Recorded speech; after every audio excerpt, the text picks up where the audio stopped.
बिहार की राजनीति में एक बार फिर हलचल तेज हो गई है। जैसे जैसे साल 2025 का अंत नजदीक आ रहा है, वैसे वैसे विधानसभा चुनाव की तैयारियां जोर पकड़ने लगी है। राजनीतिक गलियारों में न सिर्फ गठबंधन की चर्चाएं तेज है, बल्कि पुराने विरोधियों और संभावित साथियों को एक मंच पर लाने की कोशिशें भी हो रही हैं।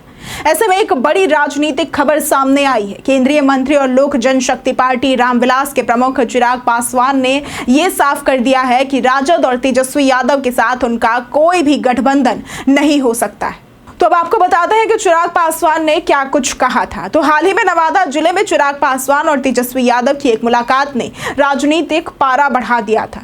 कई सियासी विश्लेषकों ने इस मुलाकात को नई राजनीतिक शुरुआत का संकेत माना, लेकिन अब खुद चिराग पासवान ने इन सभी अटकलों पर विराम लगा दिया है। दरअसल चिराग ने कहा कि मेरे और तेजस्वी के बीच हमारे पिताओं के समय से पारिवारिक संबंध जरूर हैं। हम सामाजिक रूप से बातचीत कर सकते हैं, लेकिन हमारे बीच वैचारिक मतभेद इतने गहरे हैं कि किसी भी तरह का गठबंधन असंभव है। अगर तालमेल संभव होता तो हम 2020 के विधानसभा चुनाव में ही एक साथ आ जाते। तब मैंने अकेले चुनाव लड़ने का फैसला किया था। अब इस बयान के बाद ये तो साफ हो गया है कि चिराग पासवान एनडीए के साथ ही अपने राजनीतिक भविष्य को देख रहे हैं और विपक्षी गठबंधन से दूरी अभी भी बनाए रखने के ही पक्ष में है।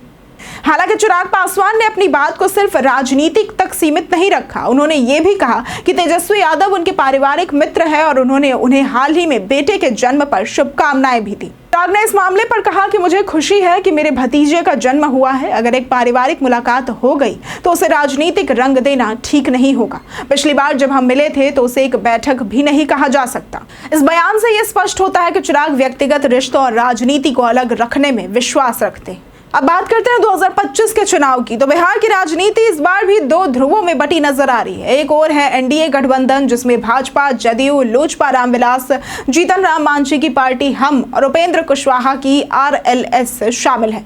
दूसरी ओर है महागठबंधन, जिसमें राष्ट्रीय जनता दल, कांग्रेस और वाम दल शामिल है। सीएम नीतीश कुमार की अगुवाई वाली मौजूदा सरकार का कार्यकाल 22 नवंबर 2025 को समाप्त हो रहा है। अनुमान लगाया जा रहा है कि अक्टूबर के अंत या फिर नवंबर की शुरुआत में चुनाव हो सकते हैं। ऐसे में अब राजनीतिक रणनीतियां, बयानों के तीर और नए समीकरणों का खेल तेज होता जा रहा है। अब चिराग पासवान के ताजा बयान से ये बात लगभग साफ हो जाती है कि वे एक बार फिर अकेले या एनडीए के साथ ही मैदान में उतरने की तैयारी में हैं। उन्होंने अपने पिता रामविलास पासवान की राजनीतिक विरासत को जिस तरह से संभाला है, उसमें आत्मनिर्भरता और स्पष्टता प्रमुख रही है। चिराग पासवान और तेजस्वी यादव की मुलाकात के बाद जो राजनीतिक सरगर्मियां तेज हुई थी, उन पर खुद अब चिराग ने ही विराम भी लगा दिया है। इससे बिहार की राजनीति में एक बार फिर स्पष्टता आई है कि लोजपा रामविलास का रुख किस ओर है। अब देखना यह दिलचस्प होगा कि चुनावी रण में चिराग का यह स्टैंड उन्हें फायदा दिलाता है या फिर नई चुनौतियों में डालता है। अगर आपको आज की यह वीडियो पसंद आई हो तो इस वीडियो को लाइक करें, शेयर करें और साथ ही हमारे चैनल को सब्सक्राइब करना ना भूलें। आज के लिए सिर्फ इतना ही। वीडियो हमारे साथ बने रहने के लिए धन्यवाद।